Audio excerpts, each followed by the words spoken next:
একটা মসজিদ আছে, ইমামও মহিলা। ইমাম কি? মহিলা।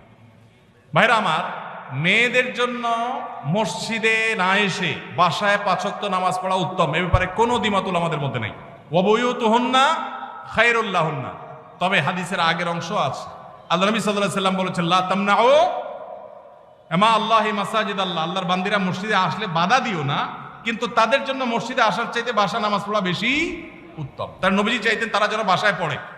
মসজিদে দিনই কোনো প্রোগ্রাম, কোনো বিশেষ কারণে যদি আসে, দিনই এলেম অর্জন করার জন্য আসে, তাহলে ফিতনা মুক্ত সেই পরিবেশ থাকলে আসবে, আর না হলে সেটাও বাসা বা অন্য অঙ্গনে হবে। আর পাবলিক প্লেসে যে মসজিদগুলো, শহরের মসজিদগুলো, মহিলারা বাজারে ডাক্তার দেখাইতে বিভিন্ন কারণে আসে, সেগুলো তো অবশ্যই মেয়েদের নামাজের ব্যবস্থা থাকা দরকার।